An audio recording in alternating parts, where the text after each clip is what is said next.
പാവിചന്ദ്രൻ പാതാളം എന്ന് പറഞ്ഞാൽ മതി. അവിടെ ചെന്നപ്പോൾ ഈ പുള്ളിക്കാരത്തിൻ്റെ ഒരു കുഴപ്പമില്ല, വെള്ളമില്ല, കറണ്ടില്ല, തിന്നാനൊരു വകയില്ല. അച്ഛനാകാനാണ് പോയത് അല്ലേ? വീട്ടിൽ നിന്ന് നിർബന്ധിച്ചാണോ അച്ഛനാകാൻ സെമിനാരിയിലേക്ക് പോയത്? അത് ഇവർക്ക് ഈ വാട്ടുകപ്പയും തോട്ടുപിൻ ഇംഗ്ലീഷാണ്. അതുപോലെയാണ് നമ്മൾ സെമിനാരിയിൽ നിന്ന് പഠിച്ച കജ പുജകജ എന്നുള്ള ഇംഗ്ലീഷ് അങ്ങ് കാച്ചു. ഈ ആകാശമോഷ്ടിയിൽ നിന്ന് ചാടുന്ന പണിയായിരുന്നു, പ്ലെയിനിൽ നിന്ന് ചാടണം. എനിക്കിതെല്ലാം അറിയോ. അവിടെയൊക്കെ അമേരിക്ക 20 പേരാണ് കല്യാണത്തിന് വേണ്ടി, 12,000 പേര് ഇടിച്ചു കയറി. ഞാൻ കൂടെ ഒന്നും കഴിക്കാൻ കിട്ടില്ല എന്നുള്ളതാണ് സത്യം. പുള്ളിക്കാരത്തി വന്നപ്പം വണ്ടിക്ക് വണ്ടി, ഹോട്ടലിന് ഹോട്ടൽ, കുക്കുണ്ട്. പുള്ളിക്കാരത്തി നോക്കുമ്പോൾ കുശാൽ ലൈഫ്. ഇവനെ കെട്ടിയില്ല പിന്നെ ആരെ കെട്ടാനാ?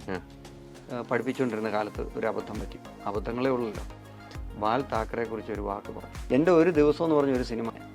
കാരണം എന്തെങ്കിലും പൊല്ലാപ്പോ പുലിവാലോ ഉണ്ടാക്കാൻ നമുക്ക് ഉറക്കം വരികയില്ല. നമസ്കാരം. വലിയൊരു ജീവിതകഥയുള്ള ഒരു മനുഷ്യനാണ് എൻ്റെ മുമ്പിലിരിക്കുന്നത്, സിറിയക് ആലഞ്ചേരി. നമസ്കാരം.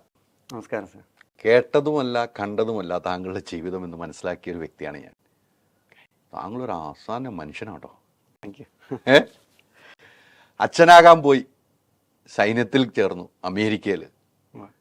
അച്ഛനാകാനാ പോയത്, അവിടെ നിന്ന് ചാടി ഒരു മദാമയെ അടിച്ചു മാറ്റി, ഇത് അമേരിക്കയിൽ പോയി സൈന്യത്തിൽ ചേർന്നു. ഭയങ്കര കഥയാണ് താങ്കളുടെ ജീവിതകഥ. സിനിമാ പ്രേമി, എല്ലാം കൊണ്ട് സകലകലാ വല്ലഭൻ അല്ലേ? ഗായകൻ, അഭിനയിക്കും, പ്രൊഡ്യൂസറായിരുന്നു, നല്ല തബലിസ്റ്റാണ്. ഏത് മേഖല? നല്ല ഹോട്ടൽ, നല്ല കുക്ക്. ഏത് മേഖല കൈവയ്ക്കാത്ത? ഏതെങ്കിലും ഒരു മേഖല കൈവയ്ക്കാത്തതുണ്ടോ? ക്യാമറയ്ക്ക് കൈവച്ചിട്ടുണ്ടോ? ക്യാമറ വർക്ക് ചെയ്തിട്ടുണ്ടോ? ക്യാമറ വർക്ക് ചെയ്തിട്ടുണ്ട്. അല്ലെങ്കിൽ അത് ഇവിടെ വർക്ക് ചെയ്യിപ്പിക്കാൻ വേണ്ടിയായിരുന്നു. എനിക്ക് ഭയങ്കര ഇഷ്ടമാണ് താങ്കളെ. താങ്കളുടെ ജീവിതം ഞാൻ ഇങ്ങനെ പഠിച്ചുകൊണ്ടിരിക്കുകയായിരുന്നു. നമ്മൾ കുറേ ദിവസമായിട്ട് വിളിച്ചെങ്കിൽ നമ്മൾ ഇതിലേക്കൊന്നും പോയില്ല. കഥ കേൾക്കാൻ, ഞാൻ സന്തോഷ് കുളങ്ങര സാറിൻ്റെ കഥയാണ് കേട്ടത്, താങ്കളെക്കുറിച്ച് പറഞ്ഞ കഥ. ഞാൻ ഇരുന്നങ്ങ് കേട്ട് കുറേ എപ്പിസോഡ്. ശരി, അതിലെല്ലാം ഉണ്ട്. ഇനി ആ പ്രഷർ മൊത്തം കേട്ടിട്ടുണ്ടാവുന്ന എനിക്ക്. പക്ഷെ പിന്നെ നമ്മളുമായിട്ടിരിക്കും വെറൈറ്റി വേറെ ഉണ്ടാവണമല്ലോ, വേണ്ടേ? അങ്ങനെ ഒരു വെറൈറ്റിക്കാണ് ഞാൻ ഇരിക്കുന്നത്. ഒന്ന് ചെറിയ ജീവിതയാത്രയിലേക്ക് ഒന്ന് പോയോ? എനിക്ക് തന്നെ പേടി എന്നാന്ന് വെച്ച് കഴിഞ്ഞാൽ എരിവും പുളിയെ കയറ്റി കഴിഞ്ഞാൽ സെൻസിറ്റീവാണ്. അപ്പോൾ നമുക്ക് ചില കാര്യങ്ങളൊക്കെ ഞാൻ ചിലപ്പം I use my military as an excuse. കാരണം മിലിറ്ററി കാര്യം പറയാൻ പറ്റില്ലെന്ന് പറഞ്ഞ് സന്തോഷ് കുളങ്ങര ലാൽ ജോസും കൂടെ എന്നെ ഇങ്ങനെ കഴിച്ച് നോക്കിയപ്പോൾ ഞാൻ മിണ്ടാതെയൊക്കെ പോന്നു. പക്ഷെ ജീവിതം എന്ന് പറയുന്നതേ ഞാൻ ആസ്വദിച്ച് ജീവിക്കുകയാണ്. അതിപ്പം അച്ഛനാനും കല്യാണം കഴിക്കാനും തയ്യാറായിട്ടാണ് നമ്മൾ സെമിനാരിൽ പോയത്. അതായത് ഞാൻ സമയത്ത് കോളി എന്ന് പറയും, എൻ്റെ പോളിസി അതാ. അപ്പോൾ പറയുമോ നീ അപ്പോൾ കാണുമ്പോൾ അപ്പാന്ന് വിളിക്കുന്ന ടീംസാണോ? അല്ല, ഞാൻ പറയുന്നത് നമ്മൾ നോക്കുമ്പം ആ ചെയറിനേക്കാളും നല്ലത് ഈ ചെയറാകുമ്പം ഈ ചെയർ ഇരുന്നതിനെ കുഴപ്പം. ആൻഡ് നമുക്ക് ജീവിതത്തിൽ എല്ലാവരും ഓടുന്നത് 4 scores and 10, അതായത് ഒരു 80, 10, 90 വയസ്സാണ് ഒരു ശരാശരി ആയുസ്സും ബൈബിളിൽ പറയുന്നത്. അപ്പോൾ ഈ 90 ഇപ്പോഴത്തെ ഈ മലിനത എല്ലാം വന്നിട്ട് നമുക്കൊരു 70 വരെ ജീവിക്കുമ്പം നമുക്കൊന്ന് തിമിർത്ത് തകർത്താടണ്ടേ? വേണം. അപ്പോൾ പല തൊപ്പി ധരിക്കണ്ടേ? വേണം. ഇങ്ങനെയൊക്കെ ഇരുന്നാൽ മതിയോ എന്ന് ഞാൻ എന്നോട് നേരം വെളുക്കുമ്പോഴേ ചോദിക്കും. അപ്പോൾ ഞാൻ അങ്ങനെ കൊക്കോയും പറിച്ച് അതിരമ്പുഴ കൂടെ നടന്ന കാലത്ത് എൻ്റെ ചാച്ചനൊരു കൊക്കത്തോടുണ്ടായിരുന്നു. അപ്പോൾ ഈ അണ്ണാമാർ വന്ന് കൊക്കോ എടുക്കുക. അപ്പം ഞാൻ കേട്ടിട്ടുണ്ട് പൂച്ചയ്ക്കൊരു മണി കെട്ടാം. ഞാൻ അണ്ണാനെ എലിപ്പെട്ടിക്കകത്ത് പിടിച്ചിട്ട് ഇവന് ചേച്ചിയുടെ പാദസരത്തിൽ നിന്നൊരു ചിലങ്കയുടെ മണിയും കെട്ടിവിട്ടു. ഇവൻ ഈ കൊക്കോത്തോട്ടത്തിൽ കൂടെ അടി കൊക്കോ എല്ലാം അണ്ണാൻ ഭക്ഷിക്കാതെ തിരിച്ച് കിട്ടി തുടങ്ങി. അപ്പം ഞാൻ ഈ പ്രാക്ടിക്കൽ പരിപാടികൾ ചെയ്യും. അപ്പോൾ എലിപ്പെട്ടി വെച്ചിട്ടൊന്നും അണ്ണാനെ കിട്ടുന്നില്ല. കിട്ടിയ അണ്ണാനും മണി കെട്ടി ആ കൊക്കോത്തോട്ടം മുഴുവൻ അവനെ കൊണ്ട് ഫ്രീ ആയിട്ട് 24 മണിക്കൂർ മണിയടിപ്പിച്ച് വിളവെടുത്തവനാണ് ഈ ആലഞ്ചേരി.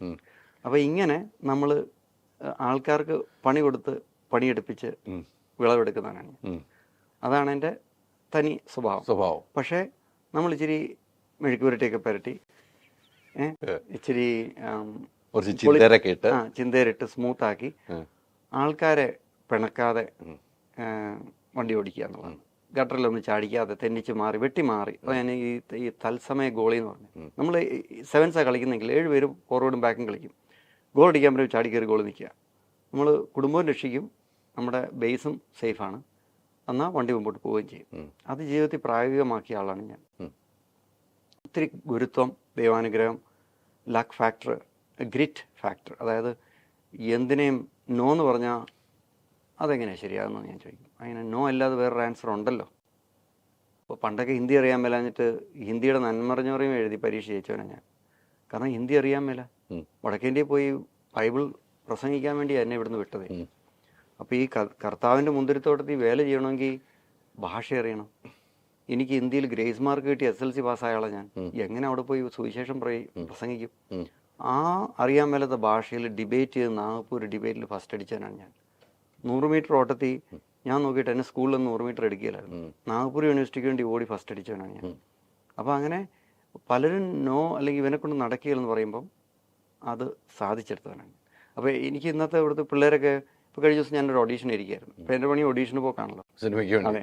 അപ്പോൾ നമ്മൾ ഇരന്ന് ചോദിക്കും, മാന്യമായിട്ട് ചോദിക്കും, ആധികാരികമായിട്ട് ചോദിക്കും. അപ്പോൾ ചിലയിടത്ത് നമ്മൾ ഇച്ചിരി കൂഞ്ഞണം. മലയാളിയല്ലേ, അപ്പോൾ നമുക്ക് ഈഗോ ഇല്ല. എനിക്ക് ഈഗോ ഇല്ല, പക്ഷേ ഇപ്പോൾ സാറിന് ഈഗോ ആയിട്ടെങ്കിൽ ആ ഈഗോ ബ്രേക്ക് ചെയ്യാൻ നമ്മൾ തയ്യാറായിരിക്കും. To break you down and build ചെയ്യുക. അപ്പോൾ അതാണ് എൻ്റെ പോളിസി. അപ്പോൾ ഈ പിള്ളേർ ഓഡീഷൻ അകത്ത് ലൈൻസ് കേട്ടിട്ട് സ്റ്റാൻഡ് വിട്ട് പോവുക. പാലക്കാട് നിന്ന് കണ്ണൂരിൽ നിന്നൊക്കെ വണ്ടി കയറി വന്നവൻ ഡബിൾ കൊടുത്ത് തിരിച്ചു പോരുക, ഡബിൾ ബെല്ല് കൊടുത്ത് വീട്ടിൽ പോവുക. ഞാൻ പറഞ്ഞു പിന്നെ നീ വന്നതിനെ കാണിക്കാനാ? അപ്പോൾ ആ ഒരു പ്രവണത, quitting mentality we should give up. നാട് വിട്ടു പോകുന്നൊരു പ്രവണതയുണ്ടല്ലോ, കിളികളെല്ലാം പോവല്ലേ, ചേക്കേറുക. ഞാനും ചേക്കേറിയവനാണ്, പക്ഷേ ഞാൻ തിരിച്ചു വന്നിരിക്കുകയാണ്. നമുക്ക് ഈ നാടിനോട് എന്നും സ്നേഹമാണ്. അപ്പോൾ ആ പ്രണയം തീർക്കാൻ എല്ലാ വർഷവും വരും. ഇവിടുത്തെ ഇച്ചിരി തട്ടുദോശയൊക്കെ കഴിക്കും, എല്ലാവരോടും സമ്പർക്കം പുലർത്തും. ഇപ്പം ഞാൻ അപ്പുറത്തെ ഓഫീസിൽ നിന്ന് മുണ്ടെടുത്ത് സ്കൂട്ടറിൽ ഇങ്ങനെ ചരിഞ്ഞിരുന്നു വന്നപ്പോൾ ഞാൻ ആ മോനോട് പറഞ്ഞാക്കില്ലേ, ഇതൊരു എക്സ്പീരിയൻസാണ്. Take every moment as an experience, enjoy it. അതാണ് ഞാൻ കൂടുതൽ പറഞ്ഞു, സോറി. അല്ല കുഴപ്പമില്ല, ഇത് കേൾക്കാനല്ല നമുക്കിഷ്ടം. ഇതിപ്പം ഞാൻ പറയേണ്ടത് ഞാൻ ഇങ്ങനെ ഇരുന്നാൽ മതി, എനിക്കിങ്ങനെ കേട്ടോണ്ടിരിക്കുക. സന്തോഷ് കുളങ്ങര സാർ ഇങ്ങനെ പറഞ്ഞുകൊണ്ടിരുന്ന നമ്മൾ കേട്ടോണ്ടിരുന്നില്ലേ. ഇതുപോലെ താങ്കൾ നേരിട്ട് പറയുമ്പോൾ കേൾക്കാൻ രസം. എന്നെ അധികം പേര് മലയാളികൾക്ക് അറിയത്തില്ല, കാരണം എന്നെ അതിനകത്ത് ലൈവായിട്ട് കാണിക്കുന്നില്ല. ഇല്ല. ഇപ്പം ഇന്നലെ 24 വന്നു, ഇന്ന് ഇവിടെ വന്നു, നാളെ എവിടെയാണെന്ന് നമുക്കറിയത്തില്ല. പക്ഷെ നമ്മളങ്ങനെ പ്രയാണം തുടർന്നുകൊണ്ടേയിരിക്കുന്നു, പറച്ചിലും തുടരുക. അത് പൊളിറ്റിക്കൽ കറക്റ്റ്നെസ് ഇമ്പോർട്ടൻ്റ് ആണ് ഇന്നത്തെ കാലത്ത്. അല്ലെങ്കിൽ നാളെ രാവിലെ ഇതിന് പണി കിട്ടും. അതുകൊണ്ട് എനിക്ക് ഇവിടുത്തെ ഈ രാഷ്ട്രീയ മതപരമായ കാര്യങ്ങളിലൊന്നും വലിയ അറിവില്ല. ഒരു കണക്കിന് ഇഗ്നോറൻസ് ഈസ് ബ്ലിസ് എന്ന് പറയും. ആലഞ്ചേരി പിതാവിന്റെ ആരെങ്കിലും ആണോ? കുടുംബപരമായിട്ട് ബന്ധമുണ്ടെന്ന് പേഴ്സണലി ആക്ച്വലി ഇന്നുമായിട്ട് ഞാൻ പുള്ളിയെ കാണുന്നുണ്ട്. അദ്ദേഹം ഞാനുമായിട്ട് നല്ലൊരു സുഹൃത്ത് ബന്ധമുണ്ട്. 97 അദ്ദേഹത്തെ കുവൈറ്റിൽ ഒരുമിച്ച് കൊണ്ടുപോയി. അവിടെ ഒരു സൗഹാർദ്ദ ചർച്ചയ്ക്ക് വഴിയൊരുക്കിയവനാണ് ഞാൻ. അപ്പം അന്ന് മുതൽ അദ്ദേഹം തമിഴ്നാട്ടിലെ ബിഷപ്പായിട്ടിരുന്നപ്പോൾ മുതൽ എനിക്ക് നല്ല സ്നേഹബന്ധമുണ്ട്. കുടുംബക്കാരാണോ? ഞാനതൊന്നും റിവീൽ ചെയ്യുന്നില്ല. ആലഞ്ചേരി സംശയമുള്ളവർക്ക് ഒന്ന് കറക്റ്റായിട്ട് പോയിക്കോട്ടെ എന്ന് പറഞ്ഞ് ഞാൻ പറഞ്ഞു. ആലഞ്ചേരി നെയിമുണ്ട്, ഞാൻ അതിനെക്കുറിച്ചൊന്നും പറയുന്നില്ലെന്ന് പറയും. പക്ഷേ ഞങ്ങൾ തമ്മിൽ നല്ല സൗഹൃദ ബന്ധമുണ്ട്. ഒത്തിരി ആലഞ്ചേരിക്കാരുണ്ട്. ആലഞ്ചേരി ചങ്ങനാശ്ശേരി അതിരൂപതയിലുള്ള വലിയൊരു ഫാമിലിയാണ്. അപ്പം വല്യപ്പന്മാർ അങ്ങോട്ട് മാറി ഇങ്ങോട്ട് മാറി. ഇവിടെ ഈ കുടുംബ കൂട്ടായ്മ മീറ്റിങ്ങിലൊക്കെ അങ്ങോട്ടും ഇങ്ങോട്ടും തുരുത്തിക്കുറിച്ചി, അതിരമ്പുഴ, പലയിടത്തുമുണ്ട്. പ്രവിത്താനം, പലയിടത്തും ഉണ്ട് ആലഞ്ചേരിക്കാർ. അങ്ങനെ നമ്മളൊരു ബന്ധുവാണോന്ന് വെച്ചാൽ ബന്ധുവാണ്, സൗഹൃദമാണെങ്കിൽ സൗഹൃദമാണ്. ഇപ്പം എനിക്ക് ഇന്ന് മുതൽ ഹൈദരാബാദിലായിട്ട് നമ്മളൊരു പ്രത്യേക കണക്ഷൻ ആയിരിക്കും. I would maintain friendship then relationship. അപ്പം ഞാൻ കല്യാണം കഴിച്ച മദാമയായിട്ട് ഇന്ന് ഞാൻ വളരെ സൗഹാർദ്ദത്തിലാണ്, സ്നേഹബന്ധമുണ്ട്. അതാണ് നമ്മളൊരാളുമായിട്ട് പിരിഞ്ഞു പോയാലും കൈ കൊടുത്ത്. അമേരിക്കൻ പോളിസി അതാ, thank you for your service എന്ന് അവരെല്ലാ വിമുക്ത ഭടന്മാരോടും പറയും. ഏത് കടയിൽ ചെന്നാലും ചായ മേടിച്ചു തരും. ആ ഒരു ഫ്രണ്ട്ലി അറ്റ്മോസ്ഫിയർ എൻജോയ് ചെയ്യുന്നൊരു അമേരിക്കൻ കൂടിയാണ്. അറ്റ് ദ സെയിം ടൈം ദിൽ മെ ഹിന്ദുസ്ഥാൻ. തീർച്ചയായിട്ടും. എന്തായാലും നമുക്ക് കുറച്ച് കാര്യങ്ങൾ പറഞ്ഞെങ്കിലും എനിക്ക് 2-3 കാര്യങ്ങൾ ചോദിക്കണമല്ലോ. അച്ഛനാകാനാണ് പോയത് അല്ലേ? വീട്ടിൽ നിന്ന് നിർബന്ധിച്ചാണോ അച്ഛനാകാൻ സെമിനാരിയിലേക്ക് പോയത്? അല്ല, ഞാൻ പറഞ്ഞു തന്നിരത്തില്ല. എൻ്റെ അമ്മ 5-ാം ദിവസം മരിച്ചുപോയി. അപ്പോൾ മുതൽ ഞാനിങ്ങനെ ഒരു 5-ാം ദിവസം എന്ന് പറയുമ്പോൾ ജനിച്ച് 11-ാം തീയതി ജനിക്കുന്നു, 16-ാം തീയതി അമ്മ മരിക്കുന്നു. അതൊരു അന്നത്തെ കാലത്തെ medical lack of I don't know what happen. എന്തായാലും അമ്മ പോയി. അപ്പോൾ അന്ന് മുതൽ നമുക്ക് സപ്പോർട്ടില്ല. കാര്യം പലരും സപ്പോർട്ട് ഉണ്ടെങ്കിലും അമ്മയെന്ന് പറയുന്നത് അല്ലേ വീടിൻ്റെ വിളക്കല്ലേ. പുള്ളിക്കാരത്തി പോയതോടെ എൻ്റെ ജീവിതം, പലരും നമ്മുടെ അമ്മമാരാകുന്നു, പലരും നമ്മുടെ ബന്ധുക്കാരാകുന്നു. അവകാശം പറഞ്ഞ് പലരും ഇന്നും വരാറുണ്ട്. എടാ നിന്നെയൊക്കെ വളർത്തിയതൊക്കെ ഞാനാന്ന് പറഞ്ഞു. ഇപ്പോഴും കൊച്ചമ്മായി, പൊന്നാമ്പള്ളിൻ്റെ കൊച്ചമ്മയുണ്ട്, അമ്മയുടെ ആങ്ങളുടെ ഭാര്യ. പുള്ളിക്കാരത്തിയൊക്കെയാണ് എന്നെ മുലയൂട്ടി വളർത്തി. അവർക്ക് അതിൻ്റെ ആവശ്യമില്ലായിരുന്നു. അങ്ങനെ എന്നെ സഹായിച്ച അനേകം പേരുണ്ട്. ഇന്നിപ്പം മെൽവിൻ സഹായിച്ചുകൊണ്ട് ഞാനിവിടെ ഇരിക്കും അല്ലേ. അങ്ങനെ നമ്മൾ തമ്മിൽ കണക്ട് ആയി. അങ്ങനെ നമ്മുടെ ബന്ധങ്ങളാണ് ഞാൻ പറഞ്ഞു. ഈ നമ്മുടെ സൗഹൃദ ബന്ധത്തിന് വലിയ ആഴമുണ്ട്. ഞങ്ങൾ ഇറാഖ് യുദ്ധത്തിന് മുമ്പ് ഇങ്ങനെ തിരിഞ്ഞു നിൽക്കും. ഇവിടെ ഒരുത്ത് നിന്നിട്ട് കവർ മീ വയലായി മൂവ് എന്നാണ് പറയുന്നത്. ഞാൻ പോകുമ്പോൾ എന്നെ സംരക്ഷിക്കണമെന്ന് അവനോട് ഞാൻ പറയുക. കാരണം എനിക്ക് എൻ്റെ പുറകെ കണ്ണില്ല.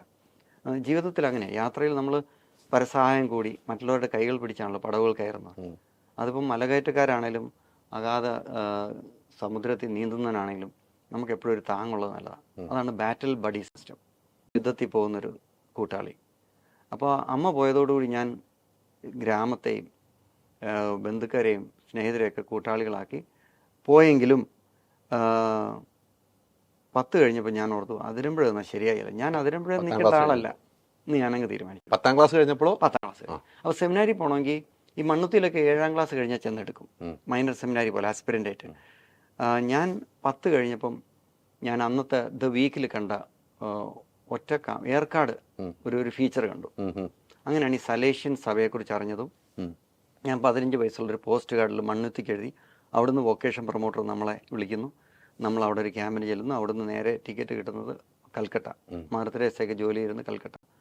അന്ന് ഇവിടുത്തെ പണി കുറയുമല്ലോ, പ്രാർത്ഥനകൾക്കൊരു അറുതി വരുമല്ലോ എന്ന് ഓർത്തുകൊണ്ട് അവിടെ ചെന്നപ്പം ഈ കൊല്ലത്തി എന്ന കഥയുണ്ടല്ലോ, ആ അവസ്ഥയായി. അവിടെ പണിയോട് പണി. അപ്പോൾ അവിടുത്തെ ബ്രദർ പറയുന്നത് ചെളിക്ക് അവിടെ വരാമെങ്കിൽ അത് അവിടെ നിന്ന് പോകാൻ സാധിക്കുന്നു. നമ്മളിട്ടുണ്ട് ഉരച്ച് കഴിക്കുക, രാവിലെ മുതൽ വയ്യോളം പണിയും പെരവസ്തോലിയും ഈ പരിപ്പ് ഉരുളക്കിഴങ്ങും സെറ്റാകുന്നില്ല. ഞാൻ എൻ്റെ ഇൻഡോറിലുള്ള പെങ്ങളോട് പറഞ്ഞു, പെങ്ങളെ രക്ഷിക്കണേ. പുള്ളിക്കാരത്തി അവിടെ എത്ര ആൾ ചെന്നു? ഒറ്റ കൊല്ലം. ഒരു കൊല്ലം. അയ്യോ, ഹൂഗ്ലി നദിയിൽ ഒരു കൊല്ലത്തെ വെള്ളം കുടിച്ച് നമ്മളെ ഉപ്പാട് തീർന്നു. കാരണം അവിടെ ഒന്നാമത്തെ കാര്യം ലാംഗ്വേജ് ഒട്ടും അറിയത്തില്ല, ബംഗാളി. പിന്നെ ഭയങ്കര സ്ട്രിക്റ്റ് ആയിരുന്നേ. എങ്കിലും അതിൻ്റെ ഇടയ്ക്ക് നമ്മൾ ഇച്ചിരി തബല പഠിക്കുന്നു, ഇച്ചിരി നാടകം ചെയ്യുന്നു. അവിടെ വെച്ചാണ് തബല പഠിക്കുന്നത്? തബല അതിരമ്പുഴേന്ന് പഠിച്ചതല്ലേ? 4-3-7 താളം അറിയത്തുള്ളൂ. പക്ഷെ ആ താളം കൊണ്ട് നമ്മൾ കളം പിടിക്കും. നമുക്ക് അധികം അറിവൊന്നും വേണ്ട.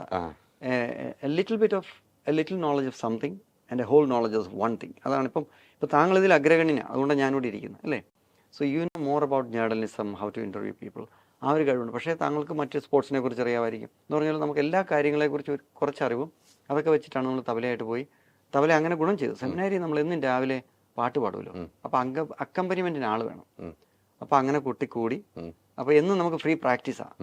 അപ്പോൾ താളബോധം നമ്മളിൽ തന്നെത്താൻ വരും. അപ്പം അങ്ങനെ പിന്നെ പ്രീച്ചിങ് കിട്ടും, വാചാലനാകാനുള്ള കഴിവ്. ഇടവചനങ്ങളെ പിടിച്ചിരുത്തണ്ടേ, ദുഃഖവെള്ളിയാഴ്ച കരയിപ്പിക്കണ്ടേ, അതായത് അവരുടെ കുറ്റബോധം ഉണ്ടാക്കണ്ടേ. കാരണം നമ്മൾ കർത്തവ്യവിഷയമായിട്ട് ആ ജീവിതം തുടരണമെങ്കിൽ മനസ്സുകൊണ്ട് ഇണങ്ങണമല്ലോ, ചിന്തയിൽ ഒതുങ്ങണ്ടേ. അപ്പോൾ സെമിനാറിയിൽ ഏറ്റവും വലുത് ഒരു പഠനം എന്ന് പറഞ്ഞാൽ വാചാലനാകുക എന്നുള്ളതാണല്ലോ അല്ലേ? അല്ല, അങ്ങനെ ഒരു സംഭവം ഉണ്ടല്ലോ അല്ലേ? അതാകും. പക്ഷെ പഠിപ്പിക്കുന്നത് തത്വശാസ്ത്രം. ഇടവജനങ്ങളെ നമ്മൾ ലോജിക്കിൽ എങ്ങനെ പറഞ്ഞിരുത്താം, അവരെ ഒരു നേതാവായിട്ട് ഒരു ലീഡറായിട്ട് എങ്ങനെ നയിക്കാം. അപ്പോൾ അതിൽ തിയോളജി, ദൈവശാസ്ത്രം, അതിൻ്റെ ഇടയ്ക്ക് അനുഭവത്തിനായിട്ട് നമ്മൾ റീജൻസി സ്ഥലങ്ങളിലേക്കൊക്കെ വിടും. ഏറ്റവും നല്ല സെമിനാരിയാണ്. ഒരു യുവാവിന് മിടുക്കനാകാൻ പറ്റിയ കേന്ദ്ര സെമിനാരി. അമേരിക്കയിലെ യുവാക്കൾ നേരെ പട്ടാളത്തിലോട്ട് ചേരും. ഒരു അലസനായ ഒരു അമേരിക്കൻ പൗരനെ പട്ടാളത്തിൽ നിർബന്ധിതമല്ല, വോളണ്ടിയർ സർവീസ് ചെയ്ത് കഴിയുമ്പം ഒരു ബൂട്ട് ക്യാമ്പിലൂടെ കടന്നു പോകുമ്പം അവൻ ആ ടണലിലൂടെ കയറി ഇറങ്ങി വരുമ്പം അവനൊരു പുതിയ മനുഷ്യനാകുക. They break you down and build you up to a new citizen of America. പിന്നെ അവന് കർബനെന്നോ ബ്രൗൺ ഗായ് എന്നോ മെക്സിക്കനെന്നോ ഇല്ല, അവൻ രാജ്യത്തിനെ സ്നേഹിച്ച്. അപ്പം അതൊരു നല്ലൊരു ഉടച്ചുവാർക്കലാണ്. അത് തന്നെയാണ് ഞാനും സെമിനാരിലൂടെ കടന്നുപോയത്. അതൊരു ഒളിച്ചോട്ടമാണെന്ന് ചോദിച്ചാൽ അല്ല. പക്ഷേ എനിക്ക് വഴിവെട്ടിത്തന്ന തമ്പുരാൻ എന്നെ ഇത്രത്തോളം നടത്തി. അതിന് ഞാനെന്നും നന്ദിയുള്ളവനാണ്. അവിടുന്ന് പെങ്ങളെ വിളിച്ചു പറഞ്ഞു. പെങ്ങളോട് ഞാൻ പറഞ്ഞു ഇവിടെ പറ്റുന്നില്ല, അവിടെ 4 വ്രതം. ഈ ഒരു സഭയെന്ന് പറയുമ്പം 4 വ്രതങ്ങളുണ്ട്. അനുസരണം ബലിയേക്കാൾ ശ്രേഷ്ഠം. പക്ഷേ ഞാൻ ഇടയ്ക്ക് ഇച്ചിരി കുസൃതിയൊക്കെ ഉള്ള കാരണം എപ്പോഴും ഒന്നും അനുസരിക്കാൻ ഇച്ചിരി വിഷമാണ്. അപ്പോൾ ഞാൻ പറഞ്ഞു, പെങ്ങളെ അവിടെ ഒരു രൂപതയെ ഒന്ന് നമ്മളിന്ന് അഡ്ജസ്റ്റ് ചെയ്തൊന്ന് അഡ്മിഷൻ മേടിച്ച് തരാമെന്ന് ചോദിച്ചു. അങ്ങനെ പുള്ളിക്കാരത്തി അവിടെ നമുക്കൊരു അഡ്മിഷൻ മേടിച്ച് തരുന്നു. കാണാനും പെരുമാറ്റത്തിലൊക്കെ നമ്മൾ വലിയ വൃത്തികേടില്ല. അപ്പോൾ ഇവർ നോക്കിയപ്പോൾ അവനെ എടുത്തേക്കാന്ന് അവരങ്ങ് റിക്രൂട്ടറുണ്ട്, ഇതിനൊക്കെ വൊക്കേഷൻ പ്രൊമോട്ടറും റിക്രൂട്ടറൊക്കെ ഉണ്ട്. അങ്ങനെ ഈ ഓഡീഷന് പോകുന്ന പോലെ നമ്മൾ അവിടെ പോയി ഒരു പ്രകടനം നടത്തുന്നു. അവർ നോക്കുമ്പോൾ ഇവൻ എടുക്കനാ, ഇവൻ കർത്താവിന് വേണ്ടി വേല ചെയ്യും. അവരങ്ങ് തീരുമാനിച്ചു, നമ്മളെ എടുക്കുന്നു. പിന്നെ ദേവിളി എന്ന് പറഞ്ഞൊരു there is A call from above. ഇപ്പം നേഴ്സുമാർ അവർ അല്ലേ, മാലാഖമാരല്ലേ, എല്ലാവർക്കും പോയി നേഴ്സാകാം. പക്ഷെ ഒരു രോഗിയെ ആത്മാർത്ഥമായിട്ട് ശുശ്രൂഷിക്കണമെങ്കിൽ മനസ്സ് വേണം. എന്ന് പറഞ്ഞ പോലെ ഇപ്പോൾ നമ്മൾ സിസ്റ്റർ റാണിമരി അല്ലെങ്കിൽ വടക്കേന്ത്യ ബോണ്ടഡ് ലേബറിൽ നിന്ന് രക്ഷിക്കാൻ വേണ്ടി അനേകായിരങ്ങൾ ജോലി ചെയ്യുന്ന ഒത്തിരി കേന്ദ്രങ്ങളുണ്ട്. അപ്പം എല്ലാ വിദ്യാഭ്യാസ കേന്ദ്രങ്ങളിലും ആശുപത്രികളിലാകട്ടെ. അപ്പം അതിനകത്തൊരു മനസ്സ് വേണമെന്ന് ഞാൻ പറയും. അതവിടെ എടുത്തു. അങ്ങനെ യാത്രയാണ്. നമ്മൾ ഒരിടത്തല്ല ട്രെയിനിങ്. അവിടുന്ന് ഭോപ്പാലിൽ പോകുന്നു, ഭോപ്പാലിൽ നിന്ന് +2 പാസ്സാകുന്നു, ജബൽപൂർ പോകുന്നു, ജബൽപൂരിൽ നിന്ന് നാഗ്പൂർ വരുന്നു, അതിൻ്റെ ഇടയ്ക്ക് ജാബുവ, ബുരാൻപൂർ, ഇങ്ങനെ പല കേന്ദ്രങ്ങളും നമ്മളിങ്ങനെ വിട്ട് ഈ നമ്മൾ ഒരിടത്ത് തന്നെ നിൽക്കുമ്പോൾ നമ്മൾ അല്ല ഒരു ഇച്ചിരി ബുദ്ധിമുട്ടായില്ല. അപ്പം നമ്മളിങ്ങനെ സ്ഥലം മാറ്റിക്കൊണ്ടിരിക്കും. അതാണ് ഈ സ്ഥലം മാറ്റം. നമ്മൾ ഒരിടത്തും വേരുറപ്പിക്കരുത്. വേരുറപ്പിച്ചു കഴിഞ്ഞാൽ നമുക്ക് പല പല ദുർചിന്തകൾ വരും. നമുക്ക് അവിടെ കളം പിടിക്കാൻ തോന്നും. അപ്പോൾ വേരുറപ്പിക്കാതെ നമ്മൾ പറിച്ച് നട്ട് ലാസ്റ്റ് നമ്മൾ ഒരിടത്ത് ബ്ലൂം വെറിയർ പ്ലാന്റ്, അവിടെയാണ് നമ്മൾ ഒരു വൈദ്യവൃത്തിയിലേക്ക് പ്രവേശിക്കുന്നത്. ഇത് സെമിനാരി ചർച്ചയായി. ഇപ്പം നമുക്ക് ജീവിതയാത്ര വേണമല്ലോ. ഇതൊരു വലിയൊരു നമ്മൾ ഒരു മനുഷ്യൻ്റെ 9 വർഷം സെമിനാരി ജീവിക്കുക എന്ന് പറഞ്ഞാൽ ഡോക്ടറാകാൻ 5 വർഷം മതി. American president കത്തോലിക്കനാ. ബൈഡൻ പോലും തലകുനിക്കുന്ന ഒരു പുരോഹിതന്റെ മുമ്പിലാണ്. അപ്പോൾ ആ പുരോഹിതൻ ഒരു വലിയൊരു ഓർഡർ ഓഫ് മെൽക്കി സെദക് എന്നാണ് പറയുന്നത്. അത്രയും വലിയൊരു മഹാനായ ഒരു വ്യക്തിത്വത്തിലേക്കാണ് ഒരു പുരോഹിതൻ ഉയർന്നത്. എവിടത്താണ് ചാടിയത്? ഞാൻ ബുരാൻപൂർ എന്നുള്ളൊരു ഗ്രാമത്തിൽ പഠിപ്പിച്ചുകൊണ്ടിരുന്ന കാലത്ത് ഒരു അബദ്ധം പറ്റി. അബദ്ധങ്ങളേ ഉള്ളല്ലോ. ബാൽ താക്കറെ കുറിച്ച് ഒരു വാക്ക് പറഞ്ഞു. അതിനെ ബാൽ താക്കറെ ഇന്ത്യയുടെ ഹിറ്റ്ലറാണെന്ന് ഏതോ ഒരു വീക്ക് മാഗസിനിൽ എന്തോ വന്നു. ഞാനത് ചുമ്മാ അവിടെ ഒന്ന് പഠിപ്പിക്കുകയാണല്ലോ അല്ലേ? അവിടെ പഠിപ്പിക്കും. അപ്പോൾ നമ്മൾ പഠിക്കുന്നു, അത് കഴിഞ്ഞ് ബ്രേക്ക് എടുക്കുന്നു, റീജൻസി പഠിപ്പിക്കുന്നു. അപ്പോൾ നമ്മൾ ലോകത്തോട് എങ്ങനെ മിങ്കിൾ ചെയ്യാമെന്ന് പഠിക്കാനും പഠിപ്പിക്കാനും വേണ്ടി നമ്മളെ വിടും. എന്നാലും നമ്മളൊരു മനുഷ്യനായിട്ട് നമുക്ക് അവതരിക്കണമല്ലോ, പുരോഹിതനായിട്ട്. അപ്പം പിള്ളേരൊക്കെ നമ്മളൊന്ന് യുവാവാ. അന്ന് തന്നെ പ്രഭുദേവ എന്നാണ് വിളിച്ചോണ്ടിരുന്നത്. താടിയും ഇങ്ങനെയൊക്കെ വെച്ച് ഇച്ചിരി ഇതൊക്കെ ഡാൻസൊക്കെ ചെയ്യുമല്ലോ. ഡാൻസ് സത്യം പറഞ്ഞാൽ എനിക്കറിയാവുന്ന ഡാൻസ് ചെയ്യുള്ളൂ. അവർ വിചാരിച്ച് എൻ്റെ ലുക്കിലാണ്. ഇപ്പോൾ ഇന്നലെ ആരാണ്ട് പറഞ്ഞു നമ്മുടെ ഷൈൻ ടോൺ ചാക്കോയുടെ ബ്രദറിനെ പോലെ ഉണ്ട്. കറക്റ്റാട്ടോ. Thank you. തെറ്റൊന്നുമില്ല. ചില സമയത്ത് ഷൈനുമാണ് താങ്കൾ. ചിലർ പറഞ്ഞു ഫഹദിനെ പോലെ പിടിക്കാന്ന്. അങ്ങനെയും പറയാം. പക്ഷെ ഷൈൻ്റെ ഓക്കെ ആണ് കേട്ടോ. ഇല്ലാന്ന് പറയണ്ട. നിങ്ങൾ ഒരുമിച്ച് സിനിമയിൽ അഭിനയിക്കാൻ പോകും. അവിര റബേക്ക സംവിധാനം ചെയ്യുന്ന തിളപ്പിൽ ഞങ്ങൾ ഒരുമിച്ചായിരിക്കും. അതൊക്കെയാണ് ഭാഗ്യം. ആ ലുക്ക് അതിന് ഷൈൻ ഇല്ലെങ്കിൽ ഇടയ്ക്ക് അഭിനയിക്കാം. ഷൈൻ പല സിനിമയിൽ നമ്മളിവിടെ പോകാമല്ലോ. ഞാൻ പുറംതിരിഞ്ഞ് നിന്ന് അഭിനയിച്ചേക്കാം. അപ്പോൾ എന്തായാലും ഈ നമ്മൾ പറഞ്ഞു വന്ന് ബുരാൻപൂരായിരുന്നു. അവിടെ വെച്ച് ബാൽ താക്കറെ കുറിച്ച് ഒരു അഭിസംബോധന ഞാൻ നടത്തി. ഞാൻ പറഞ്ഞത് നമ്മൾ പഠിച്ചുകൊണ്ടിരിക്കുന്ന ഹിസ്റ്ററി ക്ലാസ് ആണ്. അപ്പം ഹിറ്റ്ലറിൻ്റെ ഒരു കമ്പാരിസൺ നടത്തിയ മാസികയുടെയാണ് ഞാൻ തുലനം ചെയ്തത്. അപ്പോൾ അവിടെ ഉണ്ടായിരുന്ന VHP, ബജരംഗൾ, RS എല്ലാവരും കൂടെ പിറ്റേ ദിവസം ശിവസേനയും കൂട്ടി പള്ളി സ്കൂളങ്ങ് വളയുന്നു. ഞാൻ നോക്കി പിന്നെ ഇവിടെ നിന്ന് പന്തിയല്ല, പൂഴിക്കടകൻ പാഞ്ഞു. കുശിനിക്കാരൻ്റെ ബൈക്ക് കൊടുത്തിട്ടുണ്ട്, ഒരൊറ്റ വെടിയിലായിരുന്നു. ജീവനും കൊണ്ട് ഓടി. നമുക്ക് അവസാനം 18ാമത്തെ അടവ് ഇല്ലെങ്കിൽ നമ്മൾ അടുത്ത ഓട്ടം. അതുകൊണ്ട് പശുവിനെ തെറ്റിക്കൊണ്ടിരുന്ന 11 പഠിക്കുക. നമ്മൾ ഓടി രക്ഷപ്പെടുക എന്നുള്ളതേ ഉള്ളൂ. പക്ഷേ ഇറാഖിലൊന്നും ഓടി രക്ഷപ്പെടേണ്ടി വന്നിട്ടില്ല. അവിടെ നിന്ന് ഓടി ഓട്ടം പറയാം. ഇറാഖിലേക്ക് നമുക്ക് പോവാം. ഇവിടെ ഓടി വേറൊരു കന്യാസ്ത്രീ എന്നോട് പറഞ്ഞാൽ ബോംബെയിൽ എൻ്റെ വിദേശത്ത് കയറ്റി അയക്കുന്ന എൻ്റെ ഒരു ബന്ധമുണ്ട്, നീ അവിടെ ചെന്ന് പറഞ്ഞാൽ മതി എന്നൊക്കെ പറഞ്ഞ് നമ്മൾ അങ്ങനെ ചെല്ലുന്നു. പക്ഷെ അവിടെ ബോംബെ ചെന്നപ്പം കേരളത്തിൽ നിന്ന് വന്ന് ഒത്തിരി ആൾക്കാരുണ്ട്. ഒരു മുറി 10-18 പേര്. നമ്മൾ കിടന്നിട്ട് രാവിലെ എഴുതേക്കുമ്പോൾ അവൻ്റെ തള്ളവരിൽ നമ്മുടെ മൂക്കിലായിരിക്കും. അതുപോലെ ഇടിച്ച് നിൽക്കുക ജനം. നമ്മളിട്ട് ഷർട്ടിട്ടോണ്ടായിരിക്കും അവൻ ഇൻ്റർവ്യൂവിന് പോയത്. അപ്പം ഞാൻ പലരും വരുന്നു കയറിപ്പോകുന്നു. നമ്മൾ മാത്രം പഴയ പടി, നാം ഇന്നും കിടക്കുന്ന ആ പഴയ പായി തന്നെ എന്ന് പറഞ്ഞ് ഞാനിങ്ങോട്ട് ഇരിക്കുക. അപ്പം ഞാൻ ഇവരെല്ലാം ഇൻ്റർവ്യൂവിന് ഒരുക്കും. പലരുടെ ഇൻ്റർവ്യൂ പോയി ഞാൻ പോയി അറ്റൻഡ് ചെയ്തിട്ടുണ്ട്. അപ്പോൾ നമ്മൾ അബ്ദുൾ സത്താറാന്ന് പറഞ്ഞാൽ പോരെ, ഈ വരുന്ന ഷെയ്ഖിനോ കുവൈറ്റിക്കോ എല്ലാം അറിയാമോ. അതുകൊണ്ട് നമ്മൾ ഇംഗ്ലീഷ് അങ്ങ് കാച്ചുന്നു പറഞ്ഞ് ഇവനെ അടിച്ചു കൊടുക്കാൻ പറയും. ഞാൻ പറഞ്ഞു ഇവരെല്ലാം പോയാൽ മതി, എനിക്കും പോകണ്ടേ. അപ്പം ഞാനൊരു കാര്യം ചെയ്തു, ഇവരുടെ ട്യൂഷൻ എടുക്കലൊക്കെ നിർത്തി. ട്യൂഷൻ എടുക്കുന്നുണ്ടോ? ചുമ്മാ ഇംഗ്ലീഷ് എന്ന് പറയും, ഇന്റർവ്യൂ അറ്റൻഡ് ചെയ്യാൻ പ്രിപ്പയർ ചെയ്യണം. ഇവർക്ക് ഈ വാട്ടുകപ്പം തോട്ടുപിൻ ഇംഗ്ലീഷാണ്. അതുപോലെയാണ് നമ്മൾ സെമിനാരിൽ നിന്ന് പഠിച്ച കഥകഥ പുജകഥ എന്നുള്ള ഇംഗ്ലീഷ് അങ്ങ് കാച്ചു. അവന്മാർ ഇംഗ്ലീഷ് എല്ലാം പാസ്സാകുന്നു. അവർ പോകുന്നു. ഞാൻ പറഞ്ഞു ചേട്ടാ എനിക്കും പോകണം. പറഞ്ഞു ഇടയിൽ ഇതിന് ആദ്യം വേണ്ടത് പാസ്പോർട്ടാണ്. അപ്പോൾ ഞാൻ നാട്ടിൽ പോയി ചാച്ചനോട് പറഞ്ഞു, അന്നത്തെ പോലീസുകാരന് 100 രൂപ കൊടുത്ത് പാസ്പോർട്ട് അങ്ങ് എടുക്കുന്നു. വെരിഫിക്കേഷൻ വരുമല്ലോ, നമ്മളവിടെ ഇല്ലാത്ത ആളില്ല, റേഷൻ കാർഡിൽ പോലും പേരില്ല. അപ്പം പാസ്പോർട്ട് കിട്ടി. കാരണം നമ്മൾ പേര് പ്രശ്നമൊന്നുമില്ല, മെടുക്കൻ. അങ്ങനെ പാസ്പോർട്ട് കിട്ടി ബോംബെ വരുന്നു. ഒരു ദിവസം ഞാൻ പള്ളിയിൽ നിന്ന് കഴിഞ്ഞ് ഇറങ്ങി വരുമ്പം കുറേ ക്യൂ നിൽക്കുന്നു, ആൾക്കാരെല്ലാം കുവൈറ്റിന് പോവുക. അപ്പം ഞാൻ പറഞ്ഞു ഇത് പാസ്പോർട്ട് അവിടെ ബോംബെയിൽ ആരുടെയും കൈ വെക്കില്ല. വന്ന പാടെ ഏജൻറ്റെ കൊടുക്കും, ഒരു 50,000 രൂപ കൊടുക്കും, നാളെ പോകാമെന്ന് പറഞ്ഞ് കാത്തിരിക്കുക. എൻ്റെ പാസ്പോർട്ടുണ്ട്. അപ്പോൾ എനിക്ക് അന്ന് ബുദ്ധി വന്നു, പാസ്പോർട്ട് കൊടുത്തിട്ട് ആരും എന്നെ കയറ്റി വിടണമെന്നില്ല. ഞാൻ പാസ്പോർട്ടുമായിട്ട് ലൈനിൽ നിൽക്കുക. വന്നവരൊക്കെ ഇങ്ങനെ ചെതൽപ്പൂര് പോലെ പൊഴിഞ്ഞു പോവുക. എന്നെ മാത്രം അവർ വിളിച്ചു, പാസ്പോർട്ട് ആജാവെന്ന് പറഞ്ഞു. ഞാൻ ചെന്നു. ഭാഷ അറിയാം, ഹിന്ദി അറിയാം. അപ്പോൾ അവർ നോക്കിയപ്പം അവിടെ ഇരിക്കുന്നവരല്ല ഹിന്ദിക്കാരാണ്. അവർ പറഞ്ഞു പടിയ അച്ഛാത്മീയ സ്കൂളകാവെന്ന് പറഞ്ഞു. അടിച്ചു കിട്ടി പാസ്പോർട്ട്. കുവൈറ്റ് വിസ 2 ദിവസത്തിനുള്ളിൽ നമുക്ക് വിസ വന്നു. ഷട്ട് ഡൗൺ ചെയ്തായിരുന്നു. കുവൈറ്റ് അമീറി പാലസിൽ GCC സമ്മിറ്റ് നടക്കും എല്ലാം 2 വർഷം കൂടുമ്പോഴോ 4 വർഷം കൂടുമ്പോൾ. അപ്പോൾ അതിൽ തൂപ്പുകാരനായിട്ടാണ് പോയത്. ഷെയ്ഖിന്റെ പാലസിലേക്ക് തന്നെ പോകണം. ഷെയ്ഖിന്റെ പാലസിലാണ് പോകുന്നത്. അപ്പോൾ അവിടെ നിന്ന് പോകാൻ ഇപ്പം നേരിട്ട് വിസ അടിച്ചപ്പോൾ പൈസ കൊടുക്കേണ്ട വന്നില്ലേ? ഒന്നും കൊടുക്കേണ്ട വന്നില്ല. സാധാരണ അതിന് കാശ് വേണം. ഫ്ലൈറ്റ് ടിക്കറ്റോ? ഫ്ലൈറ്റ് ടിക്കറ്റ് അല്ല, റിട്ടേൺ ടിക്കറ്റ് വരെ അടിച്ച് കൈ തരിക. കാരണം അവിടെ നിൽക്കാൻ പാടില്ല. GCC സമ്മിറ്റ് കഴിയുന്നു, ആള് നേരെ അതിരമ്പുഴയിൽ എത്തിയിരിക്കണം. അവിടെ ലക്ഷ്യതാ. അവിടെ വെറുതെ ഞാൻ അവിടെ നിൽക്കാൻ പറ്റില്ല. അവിടെ നിന്ന് ആൾക്കാർ വേറെ വിസ അടിക്കും. അതുകൊണ്ട് അതൊന്നും നടക്കില്ലെന്ന് പറഞ്ഞു. നമ്മളിപ്പോഴേ കണ്ടുവച്ചിരിക്കുക അടുത്ത് അവിടെ എപ്പോൾ ചെന്നെന്ന് ചോദിച്ചാൽ അവൻ പറഞ്ഞ് നമ്മൾ പോകണത് ഇവർ നമ്മുടെ അടുത്ത കളി. ഞാനവിടെ ചെന്ന പാടെ ഇവിടുന്ന് നമ്മൾ ആൾക്കാരൊക്കെ നമുക്ക് നമ്മൾ ഈ ചങ്ങനാശ്ശേരിക്കാരാണല്ലോ, ആൾക്കാരുണ്ട്. ഞാൻ പറഞ്ഞു ചേട്ടാ ഞാൻ വരുന്നുണ്ട്. നമ്മളെ എന്ന് എൻ്റെ വലിയൊരു ബന്ധുവായിരുന്നു ടോം കാളാശ്ശേരി, ഒരിക്കലും മറക്കാൻ പറ്റില്ല.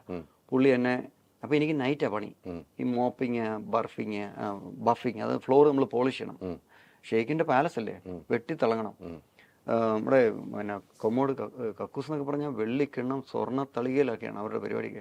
നമ്മളിത് കണ്ട് ഞെട്ടുക. കാരണം നമ്മൾ ഒന്നുമില്ലാത്ത ഒരു മിഷണറി പ്രവർത്തനം സ്വപ്നം കണ്ട് പോയ ആൾ കൊട്ടാരത്തിരിക്കാതെ തമ്പുരാൻ്റെ നമുക്ക് പറയത്തില്ലേ ഭവാൻ എന്നുള്ളൊരു പറയത്തില്ലേ ഒരു ചൊല്ലുണ്ട്, എൻ്റെ മനസ്സിൽ വരുന്നില്ല ഇത് സംഭവം. ഞാൻ ഉദ്ദേശിച്ചത് അതാണ് എന്നിൽ നടന്നുകൊണ്ടിരിക്കുന്നത്. താഴ്മയിൽ നിന്ന് ഉയർച്ചയിലേക്ക് നമ്മൾ എടുത്ത് വയ്ക്കുകയാണ്.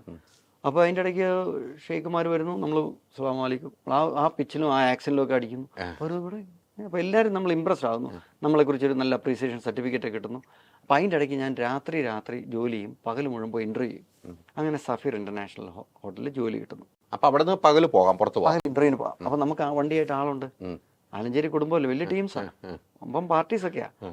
പക്ഷേ നമ്മുടെ ഈ ഹ്യൂമിലിറ്റി പമ്മി നിൽക്കുന്ന കാരണം അപ്പോൾ ആ ഇൻ്റർവ്യൂവിന് ചെല്ലുന്നു. സഫീറിൽ ചെല്ലുന്നപ്പം എൻ്റെ ഭാഗ്യത്തിന് ഇതുപോലൊരു എക്സനേറിയനാണ് അവിടുത്തെ പേഴ്സണൽ മാനേജർ. പുള്ളിയോട് നമ്മുടെ ഈ ഈശോക്കാരിയൊക്കെ പറഞ്ഞു, ചേട്ടാ ഞാനൊരു ഭക്തനാണ്, താങ്കളൊരു ഭക്തനാണ്, എന്നെ എടുത്തിൽ നിന്ന് വലിയ നഷ്ടമാണ് ഉണ്ടാകാൻ പോകുന്നത്. പുള്ളി പറഞ്ഞു ശരിയാണല്ലോ, മനസാക്ഷിക്കിട്ടൊരു കുത്തും. പുള്ളി വിചാരിച്ചു ഇവനെ രക്ഷപ്പെടുത്തിയേക്കാന്ന് പറഞ്ഞു. പുള്ളിയാണ് ഇങ്ങനെ ഒരു ബംഗാളി പറഞ്ഞ് വീട്ടിൽ വെച്ചിട്ട് എന്നെ അകത്ത് കയറ്റി. അപ്പോൾ അതിൻ്റെ അടിച്ചു തരണമെങ്കിൽ വീട്ടിൽ എക്സിറ്റ് അടിച്ച് പോകണം. ഞാൻ ഷെയ്ഖിൻ്റെ പാലസിൽ പെട്ടെന്ന് അറബിയൊക്കെ പഠിച്ചോ അവിടെ? അപ്പോൾ ഒന്നും പഠിച്ചില്ലല്ലോ. അല്ല കീ ഫാലിക് അത് നമ്മൾ ഏത് രാജ്യത്ത് ഫിലിപ്പീൻസിൽ ചെന്ന് കഴിഞ്ഞാൽ ഏതും പഠിക്കുമല്ലോ, അത്രേ ഉള്ളൂ. ആദ്യത്തെ ഒരു 5 സെന്റൻസ് പഠിച്ചോണം. അപ്പോൾ ഇത് കേൾക്കുന്നവരോട് എനിക്ക് പറയാനുള്ളത്, ഏതൊരു രാജ്യം ഇപ്പോൾ തായ്ലൻഡിൽ പോകണം 5 പഠിച്ചുകൊണ്ടിരിക്കുക, എന്നാലേ ഉള്ളൂ നമ്മൾ തിരുമുന്നവർ നന്നായിട്ട് തിരുമുള്ളൂ. അത് ഏത് തിരുമാണേലും ഞാൻ പറഞ്ഞു നമ്മൾ ഭാഷ പഠിച്ചിരിക്കണം. ആൾക്കാർ വിചാരിക്കും ഇപ്പം സൂയിപ്പിലാണ് ജീവിതം എന്ന് പറഞ്ഞ ഒരു സൂയിപ്പിക്കലാണല്ലോ. ഇപ്പം ഞാൻ താങ്കളെ സൂയിപ്പിച്ചില്ലായിരുന്നു ഞാൻ ഇവിടെ ഇരിക്കുമോ? ഇല്ല. എന്നാടാവെന്ന് ചോദിച്ചാൽ നടക്കില്ല. അതുകൊണ്ട് ഹൈദരലി സാർ ഞാൻ വന്നോട്ടെ എന്നല്ല ഞാൻ ചോദിച്ചത്, അതാണ്. അപ്പോൾ എല്ലാത്തിനും ഒരു നയം വേണം. എന്നിട്ട് അവിടെ എടുത്തു, ആ ഹോട്ടലിൽ എടുക്കുന്നു. പീറ്റർ എന്നാ പേര്, പീറ്റർ മെൻഡോൺസ സംതിങ്. പുള്ളി എനിക്ക് അതിരുമ്പോഴേക്ക് വിസ തപാലിൽ അയച്ചു തരുന്നു. നടക്കുന്ന കാര്യമാണോ? അതുകൊണ്ട് നമ്മൾ അതിരുമ്പോഴേ വീട്ടിൽ ചെന്ന പാടെ നമുക്ക് അടുത്ത വിസ വരുന്നു, അടുത്ത വിസയ്ക്ക് കയറി പോകുന്നു.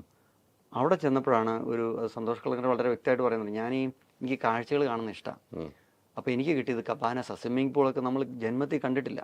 നമ്മൾ വരുമ്പോഴേ തോടും ഈ കായൽപ്പുറം വേമ്പനാട്ടുകായലിൽ കണ്ടിട്ടുണ്ട്. നല്ല നീല താമര പോലത്തെ നീല സ്വിമ്മിംഗ് പൂള്, നല്ല മതാമോരിങ്ങനെ കിടക്കുക, മത്തി അടുക്കിയിട്ടിരിക്കുന്നില്ല. ഞാൻ ഈ കാട്ടും തള്ളിക്കൊണ്ട് പോവുക, അവിടെ കാട്ട് മുമ്പിലോട്ട് നേരെ ചെന്ന് സ്വിമ്മിംഗ് പൂളിൽ അലച്ച് കെട്ടി കമന്നടിച്ച് താഴെ.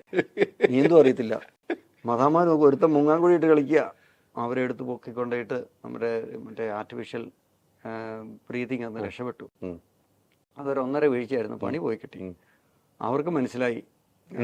മാനേജറിന്റെ വൈഫ് അവിടെ ഇരിപ്പുണ്ടായിരുന്നു. ഈ മാനേജർ ഓസ്ട്രേലിയക്കാരനാണ്. അവരൊക്കെ നല്ലപോലെ കംപ്ലൈൻറ്റ് എഴുതി കൊടുത്തു. അവർക്ക് മോശമായിപ്പോയി. കാരണം അവർ നീന്തേണ്ട കുളത്തിൽ ഒരുത്തം കിടന്ന് സോപ്പും ചീപ്പും കണ്ണാടിയും ചെരുപ്പും ടവൽസൊക്കെ കിടന്ന് മെതിയാണ്.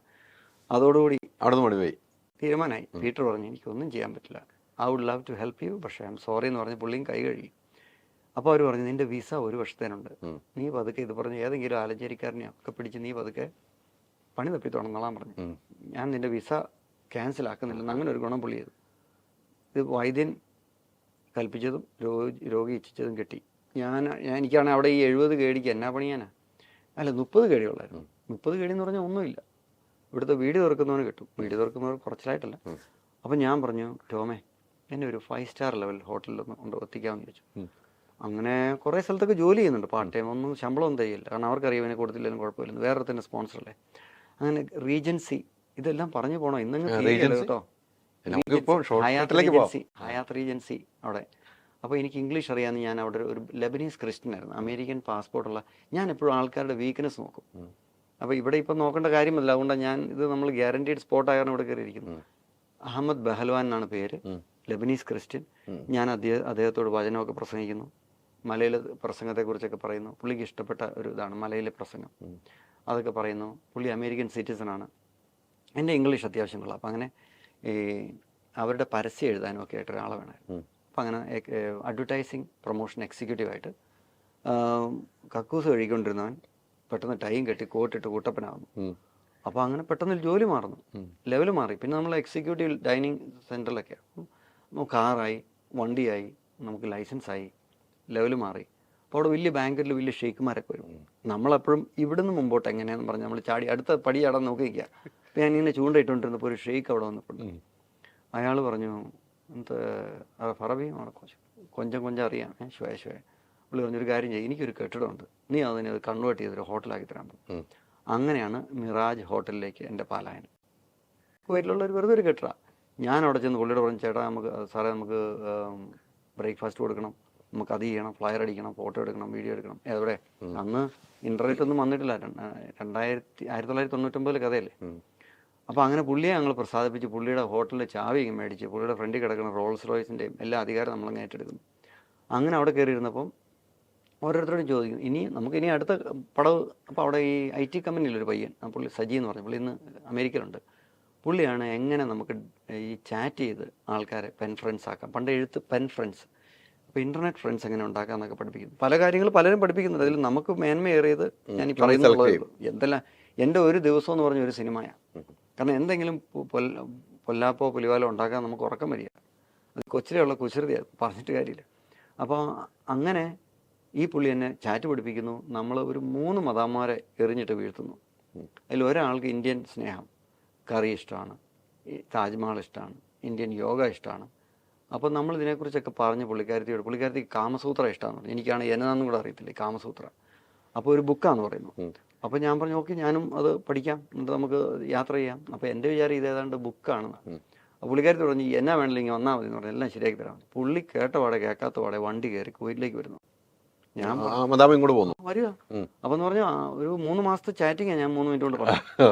നമ്മൾ പുള്ളിക്കാരത്തി വരുന്നു. പുള്ളിക്കാരത്തി പറഞ്ഞു, ഏറ്റവും നല്ല മുറി കയറ്റി കിടത്തിക്കോളാന്ന് പറഞ്ഞു. നമ്മുടെ ബിജു ഇഷ്ടം പോലെ പിള്ളേരുണ്ടായിരുന്നു. നമ്മൾ ഇവിടുന്ന് നമ്മൾ ഇതിൻ്റെ ഇടയ്ക്ക് കുറേ അണികളെ നമ്മൾ നിരത്തും. ഒരു ദേശീയ സെക്രട്ടറി ആയിരുന്നു അവിടുത്തെ. ഇന്നസെൻ്റ് ഒക്കെ വിളിച്ചു വരും, നമ്മളെ വിളിച്ച് പറയുന്ന MC പരിപാടി എല്ലാം ചെയ്യും. ഏത് ഓട്ട മത്സരം എന്ന് പറഞ്ഞാൽ 100 മീറ്റർ ഓട്ടത്തിൽ ഫസ്റ്റാണ്. നമ്മൾ പാൻറ്റിട്ടായിരിക്കും 1-ാം ലൈനിൽ നിൽക്കുന്നത്. പെട്ടെന്ന് തുണി കുറച്ച് ഒറ്റ അണ്ടർ ഓടി ഫസ്റ്റ് അടിച്ച് തിരിച്ചു വരും എന്ന് പറഞ്ഞാൽ നമുക്ക് പാൻറ്റിട്ട് ഓടാൻ പറ്റാതെ ഒത്തിരി കഥകളുണ്ട്, ഒത്തിരി സംഭവങ്ങൾ അവിടുത്തെ. എന്തുവേണ്ടി പുള്ളിക്കാരത്തി വന്നപ്പം വണ്ടിക്ക് വണ്ടി, ഹോട്ടലിന് ഹോട്ടല്, കുക്കുണ്ട്. പുള്ളിക്കാരത്തി നോക്കുമ്പോൾ കുശാൽ ലൈഫ്. ഇവനെ കെട്ടിയില്ല പിന്നെ ആരെ കെട്ടാനാ പറഞ്ഞു. ഓക്കെ ഞാൻ സമ്മതം മോളിരിക്കുന്നു, രക്ഷപ്പെട്ടു. ലോട്ടറി അടിച്ച പോലെ ആയില്ലേ, മദാമ കെട്ടുന്നു. എവിടെ നിന്ന് ഞാൻ അങ്ങനെ അതിരമ്പഴക്കാരൻ്റെ ഇച്ചാച്ചൻ എൻ്റെ ഫാദറിനെ വിളിക്കുന്നില്ല. അപ്പോൾ അവിടെ കല്യാണമൊക്കെ കഴിഞ്ഞ് ഞാൻ പെട്ടെന്ന് പരിപാടികളൊക്കെ അവിടുത്തേതായ രീതിയിലൊക്കെ കഴിക്കുന്നു. എംബസി കൊണ്ട് രജിസ്റ്റർ ചെയ്യുന്നു. അങ്ങനെ നാട്ടിൽ വന്നു. അത് കുവൈറ്റ് വെച്ചാണ് കുവൈറ്റ് വെച്ച് എല്ലാ പരിപാടികളും നടത്തുന്നു. അതായത് ഇവിടുന്ന് രക്ഷപ്പെടാനുള്ള ഈ ഷെയ്ഖിനെ താക്കോൽ ഏൽപ്പിച്ചിട്ട് വളരെ വിനയാന്വിതനായി പോകാനുള്ള എല്ലാ പരിപാടികളും നമ്മൾ സെറ്റ് ചെയ്യുന്നു. അപ്പോൾ അതിന് മുമ്പ് ഞാൻ പറഞ്ഞു, ചാച്ചാ ഇങ്ങനെ ഒരു സംഭവം നടന്നു. അയ്യോ നടക്കുകയില്ല, നീ അച്ഛനാകുമ്പോൾ ഇവിടെ ജനം നിനക്കെതിരാ, അതോ നീ ചെയ്തില്ല, നീ വന്ന് നാട്ടിൽ എല്ലാവരുടെ മുമ്പ് കല്യാണം കഴിക്കണം. ഞാൻ നോക്കിയപ്പം ഒരു ഷോ അല്ലേ നടത്തിക്കളയാൻ വാർത്തയായിരുന്നു. അയ്യോ കടൽ കടന്ന എന്ന് പറഞ്ഞ മലയാള മനോരമ ഫ്രണ്ട് പേജിലൊക്കെ അന്നാണ് മുഷറഫും വാജ്പേയിയും ആദ്യമായിട്ട് കൈ കൊടുക്കുന്നത്. ഒരു ഓഗസ്റ്റ് 15 16 ഇവിടെ വാജ്പേയി ജനങ്ങൾ കാണുമല്ലേ, അതോ ഈ കല്യാണത്തിന് വിളിക്കാത്തവരൊക്കെ വന്നു. അപ്പം എൻ്റെ പുള്ളിക്കാരത്തി ചോദിക്കുന്നുണ്ട് ദീസ് പീപ്പിൾ എന്ന് ചോദിച്ചു. ഞാൻ പറഞ്ഞു എനിക്കും അറിയത്തില്ല, പക്ഷേ ഇത് സംഭവിച്ചാച്ചൻ്റെ ആൾക്കാരായിരിക്കും. അവിടെയൊക്കെ അമേരിക്ക 20 പേരാണ് കല്യാണത്തിന് വരുന്നത്. 12,000 പേരെ ഇടിച്ചു കയറി. ഞാൻ കൂടെ ഒന്നും കഴിക്കാൻ കിട്ടില്ലെന്നുള്ളതാണ് സത്യം. അതുപോലെ ആളിടിച്ച് കയറി. അറിയാം ഫഹദിൻ്റെ പടത്തിൽ പുള്ളി കഴിക്കാനിരിക്കുന്നുണ്ടല്ലേ, കഴിച്ചിട്ട് പോവുക. നമ്മൾ മധുരം പോലും വെച്ചിട്ടില്ല. പുള്ളിക്കാരത്തേക്ക് മനസ്സിലായി ഇവിടെ നിന്ന് ഈ കൊതുകടിയും കൊള്ളുന്നതിൽ നല്ല അക്കരെ കെട്ടാണ്. പുള്ളിക്കാരത്തി പറഞ്ഞു ലെറ്റ്സ് ഗോ ബാക്ക്. അങ്ങനെ ഞങ്ങൾ എനിക്കും അതായിരുന്നു ആഗ്രഹം. ഇവിടെ വന്നിട്ട് എന്നാ കാണിക്കും, ഞങ്ങൾ ഇവിടുന്ന് പ്ലെയിൻ കയറുന്നു. പുള്ളിക്കാരത്തി ആദ്യം പോയി, എന്നിട്ട് എനിക്ക് വേണ്ടി കളവെടുക്കാൻ പോകാമെന്ന് പറഞ്ഞ് പുള്ളിക്കാരത്തി പോയി. ഞാൻ ചെന്നു. അവിടെ ചെന്നപ്പം ഈ പുള്ളിക്കാരത്തിൻ്റെ ഒരു പിണ്ണാക്കുമില്ലായിരുന്നു. ഞാൻ വിചാരിച്ചു ഈ പുള്ളിക്കാരത്തി നമ്മുടെയൊക്കെ ഒരു ധാരണയാണ് മദാമ എന്ന് പറഞ്ഞാൽ വലിയ ഗുലാനായിരിക്കും. എൻ്റെ പൊന്നെ പാവി ചന്ദ്രൻ പാതാളം എന്ന് പറഞ്ഞാൽ മതിയല്ലോ. അവിടെ ചെന്നപ്പോൾ ഈ പുള്ളിക്കാരത്തിൻ്റെ ഒരു കോപ്പുമില്ല. ഞാൻ പിന്നെ കോപ്പൊന്നും വെള്ളമില്ലെന്ന്. ഞാൻ പിന്നെ അയൽവക്കത്തെ മദാമയോട് മാം ക്യാൻ യു ഹെൽപ്പ് മീ, ഇച്ചിരി കുളിക്കാനായിരുന്നു. അത് ശരി, വെള്ളമില്ല, കറണ്ടില്ല, തിന്നാനൊരു വഹയില്ല. ഞാൻ പറഞ്ഞു ചേട്ടാ ഇതിലും ഭേദം അട്ടപ്പാടി പോകായിരുന്നു, അട്ടപ്പാടി ഇതിലും ഭേദം. ഞാൻ കഴിഞ്ഞ് പണിക്കിറങ്ങി തുടങ്ങി. 2-ാം ദിവസം മുതൽ നമ്മൾ അവിടെ താമസിച്ചു. ഈ പുള്ളിക്കാരത്തേക്ക് വീടുണ്ട്, പക്ഷെ അതിന്റെ പേയ്മെന്റ് അടച്ചില്ല, അപ്പോഴേ അവർ കട്ട് ചെയ്യും. അങ്ങനെ ഒരു ഗുണമുണ്ട് അവിടെ. കാർ നമ്മൾ പേയ്മെന്റ് അടച്ചില്ലേ വന്ന് പൊക്കിക്കൊണ്ട് പോകും, നമ്മളെ കൊണ്ട് പോയിക്കൊണ്ട് പോകും. അപ്പം അവിടെ ഈ കാര്യത്തിൽ കർക്കശമായിരിക്കും. ഈ പുള്ളിക്കാരി പറഞ്ഞു, നിങ്ങൾ ജോലി ചെയ്തു, അതിനല്ലേ വന്നേ. ഞാൻ മനസ്സിലായി പുള്ളിക്കാരിക്ക് ഒരു ആത്മാർത്ഥമില്ലല്ലോ. ഈ ആദ്യം കാണിച്ചതൊക്കെ ഒരു പൊളിയായിരുന്നു എന്നൊരു വിഷമം പോലെ. ഞാൻ പിന്നെ ജോലി 24 മണിക്കൂറും ജോലി ചെയ്തു. വീക്കെൻഡ് ആകുമ്പോൾ പുള്ളിക്കാരത്തേക്ക് ഒരു തോന്നൽ, ഇച്ചിരി ഗ്യാമ്പിൾ ചെയ്താലോ. അത് ഈ പൈസ ഇട്ട് പണ്ടില്ലേ കിളിക്ക് തൊന്നിട്ടാ 2 ഇട്ടാ 3 അങ്ങനത്തെ പരിപാടിയൊക്കെ ആയിട്ട് അതും എനിക്ക് അങ്ങോട്ട് ക്ലച്ച് പിടിക്കുന്നില്ല. കാരണം നമ്മളൊരു തെറുപ്പൂടി പോലും വലിക്കാതെ സെമിനാരി മെടുക്കാനായിട്ട് പഠിച്ച് നമ്മൾ ആരെയോ പറ്റിക്കോ ഒന്നുമില്ലല്ലോ. ഈ പുള്ളിക്കാരി ഇത് പറ്റിയിട്ടാണല്ലോ ഞാൻ. അപ്പോൾ അങ്ങനെ തപ്പി പിടിച്ചൊരു ഡോക്ടറെ കിട്ടി. ആ ഡോക്ടർ പറഞ്ഞു, നീ ലൈസൻസ് എടുത്ത്. മലയാളിയായിരുന്നു? മലയാളി, പുള്ളി പഞ്ചാബി. പുള്ളിക്കാരൻ്റെ മക്കളെയൊക്കെ ഞാൻ തബല പഠിപ്പിക്കുകയും അവിടെ പോയത് അത് തബല പഠിപ്പിയൊക്കെ തുടങ്ങി. നമ്മുടെ കയ്യിലുണ്ടാവും. എൻ്റെ എപ്പോഴും തവല ഒരു കിഴി ചുമ്മാ ഈ കുചേലം കൊണ്ടുപോകുന്ന പോലെ അതുകൊണ്ട് നടക്കും. കാരണം എവിടെയെങ്കിലും കൊട്ടാങ്കി നമുക്ക് അധികമൊന്നും അറിയത്തില്ല. അപ്പോൾ ഇതൊക്കെ വെച്ച് 2 പെരട്ടൊക്കെ പുരട്ടി ലക്കിന് ഈ പുള്ളിക്ക് തവല അവരുടെ ഈ ഗുരുദ്വാരയിൽ ചെന്നാൽ ഫ്രീ ഫുഡ് കിട്ടും. അത് മിക്കവാറും ഇവിടുന്ന് പോകുന്ന മലയാളികളും ഹിന്ദിക്കാരും ഈ ലങ്കർ എന്ന് പറഞ്ഞൊരു പരിപാടിയുണ്ട്. അപ്പോൾ ഞാൻ ഈ പുള്ളി പറഞ്ഞിട്ട് അവിടെ പോയി നമുക്ക് ഇന്ത്യൻ ഫുഡ് വല്ലതും കഴിക്കണ്ട, അവിടെ ഒന്നുമില്ല. അപ്പോൾ ഞാൻ ഈ പുള്ളിക്കാരൻ്റെ കയറി കുറച്ച് പഞ്ചാബികളെ പരിചയപ്പെടുന്നു. അപ്പോൾ അങ്ങനെ ഒരു ഹോട്ടലിൽ ജോലി ചെയ്യുന്നു. ആ ഹോട്ടലിൽ ജോലി ചെയ്തപ്പോഴാണ് ഒരു റിട്ടയർഡ് മേജർ ജനറൽ വന്ന് പെട്ടിയായിട്ട് വരുന്നു. ചേട്ടാ ഞാൻ എടുത്തു തരാം, ഇപ്പോൾ ശരിയാക്കാന്ന് പറഞ്ഞ് പിന്നെ ജീപ്പിലെ കിളി പോലെ എല്ലാം കൊണ്ട് പുള്ളി മുറി കൊണ്ടുവയ്ക്കുന്നു, തൂത്ത കൊടുക്കുന്നു. പുള്ളി നോക്കിയപ്പോൾ കൊള്ളാമല്ലോ. പുള്ളിയോട് ചോദിച്ചു, പുള്ളി കത്തോലിക്കനാ. പുള്ളിയോട് അവിടെ ഞാൻ മലയിലെ പ്രസംഗം അങ്ങ് പ്രസംഗിച്ചു. അപ്പോൾ പുള്ളി പറഞ്ഞു, വിശുദ്ധനായിരിക്കും. പറഞ്ഞു, നിനക്ക് ഭാഷ അറിയാമോ? അറിയാം. നീ ഒരു കാര്യം ചെയ്യ്, ഇന്ന കാർഡ് ഇന്നടുത്ത് കൊണ്ടു കൊടുത്ത് അവരോട് പറ നീ സേവനം ചെയ്യാൻ സന്നദ്ധനാണ്. അമേരിക്കയല്ലേ, എല്ലാവരെയും ഇരുകൈകളും നേടുന്നൊരു രാജ്യമാണ്. അവർക്ക് പാകിസ്ഥാനി എന്നോ ഇന്ത്യനെന്നോ ഒന്നുമില്ല. അവരെന്നെ സ്വീകരിക്കുന്നു. പക്ഷേ എടുത്തത് ഈ ആകാശമോഷ്ടിയിൽ നിന്ന് ചാടുന്ന പണിയായിരുന്നു. പ്ലെയിനിൽ നിന്ന് ചാടണം. എനിക്കിതെല്ലാം അറിയോ. എങ്ങാണ്ടൊക്കെ ഒപ്പിടാൻ പറഞ്ഞ് ഞാൻ കയറി ഒപ്പിട്ടാൻ കിട്ടും. കളിച്ച് പിടിച്ച് പാരച്യൂട്ട് പൊതിയാനാണ് പണി കിട്ടിയത്. ഞാനാണ് ഒരു മാവേ പോലും കയറിയിട്ടില്ല. പ്ലാവേ കയറാൻ പറയുമ്പോൾ ചേട്ടൻ കയറിക്കൊണ്ടിരുന്നു. ഞാൻ തോട്ടിയിട്ട് നമ്മൾ ചക്ക ഇട്ടിട്ടുള്ളൂ. ഇത് പാരച്യൂട്ടേയും മറ്റും കയറി പ്ലെയിനിൽ നിന്നൊക്കെ ചാടുന്ന പറഞ്ഞ് ചിന്തിക്കാൻ പറ്റും. എന്തിനു പറയണം, അവിടെയും തമ്പുരാൻ കാത്തു. 5 ചാട്ടം കറക്റ്റായിട്ട് ചാടി പാരച്യൂട്ട് വിങ്സ് നമ്മുടെ ഇവിടെ അടിച്ചു തരും. പിന്നെ നമ്മൾ അപ്പോൾ ഞാൻ വിചാരിച്ചു ഇതുകൊണ്ട് കഴിയുന്നു. അപ്പോൾ പറഞ്ഞല്ല, ഇനി നീ പൊതിഞ്ഞ് ചാടണമെന്ന് പറഞ്ഞു. അതായത് നമ്മൾ തന്നെ ചാടാൻ പോണ പാരച്യൂട്ട് പൊതിഞ്ഞിട്ട് ചാടണമെന്ന് പറഞ്ഞാൽ നമുക്ക് അതിലും വലിയ ടെൻഷനാണ്. കാരണം നമ്മൾ ഓരോ മടക്കുമ്പോൾ കറക്റ്റിൽ ഇതിനകത്തോട്ട് കാറ്റ് കയറിയല്ലോ. ഇതിങ്ങനെ വീഴുമ്പോൾ ഇതിനകത്തോട്ട് കാറ്റ് കയറണം, എന്നാലേ ഉള്ളത് കറക്റ്റായിട്ട് ഒന്ന് വീഴുള്ളൂ. ഒരെണ്ണം ഒരു ചരട് പാളി പോയി കഴിഞ്ഞാൽ അലച്ച് കെട്ടി വീഴും. ഉറപ്പാണ്, നടുവൊടിയും, കാല് രണ്ടും പൂട്ടും. അപ്പോൾ ഇത് കറക്റ്റായിട്ട് ചെയ്യാൻ വേണ്ടി പഠിക്കാൻ വേണ്ടി വേറൊരു സ്കൂള്, അതിന് വേറൊരു 6 മാസം. അപ്പോൾ ഇവിടെയെല്ലാം നിൽക്കുമ്പോൾ നമ്മുടെ ചെറുപ്പ് നിൽപ്പം നമ്മളെ ആൾക്കാർ പരിഹസിക്കുന്നുണ്ട്. നമ്മുടെ ആക്സെൻ്റ് ഇവർക്കൊരു പുച്ഛമാണ്. അപ്പോൾ അങ്ങനത്തെ പല പ്രശ്നങ്ങളും നമ്മളെ പ്രശ്നത്തിൽ ഏർപ്പെടുന്നു. അങ്ങനെ ജീവിതങ്ങൾ വേറൊരു രാജ്യത്ത് നിന്ന് നമ്മൾ ആ രാജ്യത്തിനിപ്പം പെട്ടെന്ന് ഇപ്പോൾ ഇതിലൊരു സാറിനോട് ചൈന ആർമി ജോലി ചെയ്യാൻ പറഞ്ഞ് നടക്കുമോ? നമ്മൾ മനസ്സുകൊണ്ട് അങ്ങോട്ട് ഒരുങ്ങണം. പിന്നെ നമ്മൾ ആത്മാക്കളെ രക്ഷിക്കാനാണ് അച്ഛനാൻ പോയത്. അവിടെ നേരെ ആത്മാക്കളെ മനുഷ്യശരീരങ്ങളെ കൊല്ലാൻ വേണ്ടിയുള്ള പണിക്കാണ്. What's your job as a soldier എന്ന് വെച്ചിട്ട് to shoot, move and communicate എന്നാണ് ഞങ്ങളുടെ പ്രമാണം. മുന്നോട്ട് പോവുക, വെടിവെച്ചിടുക, അതാണ് ഞങ്ങളെ ഒരുക്കുന്നത്. അപ്പോൾ എൻ്റെ മനസ്സിനെയും ശരീരത്തെയും ആത്മാവിനെയൊക്കെ ഒന്ന് ത്വരിതപ്പെടുത്താൻ വേണ്ടിയിട്ട് വലിയ പാടായിരുന്നു. അപ്പോൾ നമുക്ക് പിന്നെ വല്ല ശാന്തതയുള്ള കുടുംബത്തിൽ പറഞ്ഞവനാണ് വട്ടായിപ്പോയനെ. നമ്മൾ ഓൾറെഡി തീയിൽ കൊരുത്തായാണ്, അങ്ങനെയൊന്നും വാടിയില്ല. എല്ലാം പഠിച്ചിട്ട് നമ്മൾ ഇറക്കുവാണ്. അതെ, കാരണം ഞങ്ങളുടെയൊക്കെ അവിടെ ചെറുപ്പകാലത്തൊക്കെ പണിഷ്മെൻ്റ് എന്ന് പറഞ്ഞാൽ പുളിവാറ്, തെരണ്ടി വലനൊക്കെ അടി വരും. പ്രാർത്ഥനയ്ക്ക് മുട്ടുകുത്തി നിൽക്കണം, പറയേണ്ട ജോലി ചെയ്യണം, രാവിലെ എഴുന്നേറ്റാൽ ഉടൻ ചാർജിലായിരിക്കണം, പള്ളിയിൽ പോകാൻ എഴുന്നേറ്റിൽ വെള്ളം കോരി ഒഴിക്കും. അപ്പോൾ നമ്മൾ ഇച്ചിരിയുടെ ഈ റഫായിട്ട് ജീവിച്ച കാരണം when it is tough the rough keep going എന്നാണ് പറയുന്നത്, അല്ലേ? അപ്പോൾ എനിക്കത് ഗുണം ചെയ്തു. ഇവിടെ എൻ്റെ കൂടെ ഉള്ളവന്മാർ ഈ ബേസിക് ട്രെയിനിങ്ങിൽ ഐസ് വെള്ളം കിട്ടിയില്ലെന്ന് പറഞ്ഞ് ആത്മഹത്യ ചെയ്യുന്നു. ഞാൻ പറഞ്ഞിടെ ഐസ് പിടിച്ചിരി പച്ചവെള്ളം കിട്ടിയാൽ മതി എന്ന് പറഞ്ഞ് നമ്മളിരിക്കുന്നു. അപ്പോൾ അവന്മാർക്ക് ഐസ് ഇട്ടിട്ട് അതിനകത്ത് വെള്ളം ഒഴിച്ച് അവർ വെള്ളം കുടിക്കുന്നു. അത് കിട്ടിയില്ല, അവർ മെൻ്റലി സ്ട്രെസ്ഡ് ആവും. അപ്പോൾ ഇതിനെല്ലാം അതിജീവിച്ച് നമ്മൾ എല്ലാം ചെയ്ത് നമ്മൾ പട്ടാളത്തിൻ്റെ കേന്ദ്രങ്ങളിലെത്തി ജോലി തുടങ്ങും. പാരച്യൂട്ടിൽ നിന്ന് ചാടുന്നു. എനിക്ക് ഫോറിൻ ജമ്പിങ്സ് ഉണ്ട്, ഇന്ത്യക്കാരുമായിട്ട് ചാടിയിട്ടുണ്ട്. ഇവിടുന്ന് ഇന്ത്യൻ ഓഫീസേഴ്സാണ് വരുന്നത്. അവിടെ നമ്മൾ ക്രോസ് ട്രെയിനിങ് ഒക്കെ നടത്തും. അപ്പോൾ ഇന്ത്യക്കാർക്കൊക്കെ അഭിമാനമായിരുന്നു. കാരണം CNN-ലും അവിടെ എന്നെ ഒത്തിരി മലയാളി അസോസിയേഷനൊക്കെ ഫെലിസിറ്റ് ചെയ്തു. നമ്മുടെ ഒരു മലയാളി ആദ്യമായിട്ട് എൻലിസ്റ്റഡാണ്. അപ്പം ഓഫീസേഴ്സൊക്കെ ഒത്തിരി പേരുണ്ട്. ഈ ഡോക്ടറായവരൊക്കെ പെട്ടെന്ന് അവർക്കൊക്കെ എളുപ്പം. എൻലിസ്റ്റഡ് ആയിട്ട് ട്രെയിനിന് തലവയ്ക്കാൻ ആരെങ്കിലും പോകുമോ? അമേരിക്ക നമ്മളെത്തി. ഏറ്റവും the land of the free, land of liberty, തേനും പാലും ഒഴുകുന്ന നാടാണ്. അപ്പോൾ അവിടെ ചെന്നിട്ട് ആരെങ്കിലും പോയി ഈ റിസ്ക് എടുക്കുമോ? പക്ഷേ ആലഞ്ചേരി എടുത്തു എന്നുള്ളതാണ്. അതുകൊണ്ടാണ് എൻ്റെ കഥകൾ ഇന്ന് ഇവിടുത്തെ ഏതൊരു മലയാളിയോട് ചോദിച്ചാലും പറയുന്നത്. സന്തോഷ് കുളങ്ങരയ്ക്ക് അതിനെ ഞാൻ ഒത്തിരി കൃതാർത്ഥനാണ്. നമ്മളെല്ലാം പാവം ചെയ്തിട്ടുണ്ട്, പക്ഷെ പിടിക്കപ്പെട്ടവർ വളരെ ചുരുക്കം. ഈ 12 വർഷം സൈന്യത്തിൽ നിന്ന് താങ്കൾക്കെതിരെ ഒരു ആരോപണം ഉന്നയിച്ചിരുന്നല്ലോ ഒരു വനിത. അതെ അതെ, ഈ സൈന്യത്തിൽ തന്നെ. അപ്പം നമ്മളിങ്ങനെ കുറേ ആത്മാക്കളെ രക്ഷിച്ച് നമുക്ക് വേണ്ടി ശബ്ദം ഉയർത്താൻ അവിടെ അണികളുണ്ടായിരുന്നു. ഈ കേസ് വന്നപ്പോൾ ഞാൻ പറഞ്ഞു ഈ കേസ് ഓപ്പൺ കോർട്ടിൽ വെച്ചോളാം. അത് നോക്കുമ്പോൾ നമുക്ക് വിശ്വസിക്കാൻ പറ്റുന്നില്ല. ഇത്രയും വലിയൊരു പ്രശ്നക്കാരി, ഞാനോ പ്രശ്നക്കാരനാണ്, പക്ഷേ ഇത് എനിക്ക് സഹിക്കാൻ പറ്റിയില്ല. ഞാൻ താമസിച്ച ഫോർട്ട് ലൂയിസ് എന്ന ഒരു ബേസിൽ കഞ്ചാവ് വലിച്ചുകൊണ്ട് പോലീസ് പിടിച്ച് പുള്ളിക്കാർ. അന്ന് കൈക്കുഞ്ഞായ ഇവൻ ബാക്ക് സീറ്റിലിരിക്കും. അതാണ് ഈ നമ്മളെ മലയാളികളെ പോലെ ഇത്രയും ചേക്കേറാൻ അഗ്രഗണ്യരായ വേറെ മനുഷ്യരില്ല. പൈസ വരും പോവും, ഒരു കരുതി വെച്ചിരുന്ന എല്ലാം പോയി. അതിപ്പോൾ ഞാൻ ഇത്തവണ ബിഗ് ബോസിൽ ഉണ്ടാകേണ്ട ആളായിരുന്നു, അപ്പം അതിനകത്ത് കിട്ടിയില്ല. പക്ഷെ അന്ന് പറഞ്ഞുകൊണ്ട് നമ്മൾ